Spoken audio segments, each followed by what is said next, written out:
Now, I asked the shadow NDIS Minister, Michael Sukkar, whether the scheme has now run right out of control.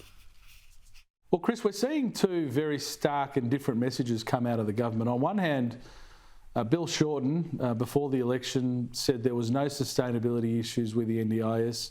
No plan would go backwards under his watch. And yet, since the election, we see a concerted effort from the government to continue to highlight the lack of sustainability in their view in the NDIS. And we saw the budget blown on the NDIS in October of $8.8 billion. Yesterday, we see reports in the papers that we're now seeing an additional $5.7 billion blowout in the scheme. That's a huge number to have blown out since October.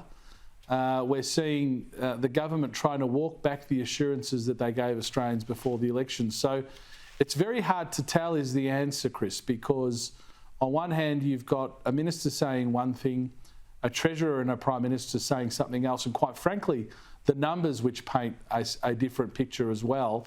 I think what we do know, though, Chris, is we've got a minister hopelessly out of his depth.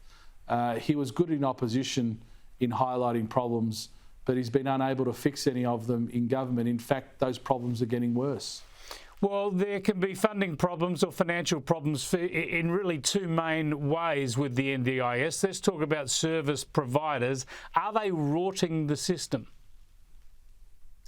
Well, the minister has made that point. I think there's always going to be examples in a scheme of this size of areas where you need to have compliance, and certainly under the former coalition government we put in place compliance processes to make sure that the system wasn't being rorted, but that's a job that you always have to continue with. You can never declare victory on those sorts of issues, particularly in a scheme of this size. I mean, what we've seen since the election, and I've highlighted these on your program, Chris, we've seen areas where people are now using NDIS plans for prostitutes and sexual services. We're also seeing them now, people utilising psychic services under their plans. These are things that had never been seen before, and now with the Labor government and Bill Shorten in charge, there are certainly a number of areas where people scratch and say, is that a really good use of taxpayers' money? Because in the end, for every dollar that's used for a prostitute or for sexual services or for a psychic is a dollar that's not going where it needs to, and that's helping Australians with a disability. Yeah, it's just extraordinary to think taxpayers' money is being spent on some of these services, for want of a better word. Let's look at the other side of this, though, and clients and the possibility that clients are being over-serviced. There's a big focus on autism, the number of kids being diagnosed with autism, and none of them being diagnosed with level 1 autism because that doesn't get any funding. All the diagnoses now for level 2 and 3, so they get NDIS funding. Does this need to be tidied up? Well, the government needs to come clean. I mean, I've asked these questions. Does the government assert that children with autism are being overdiagnosed or being misdiagnosed? Is that their assertion?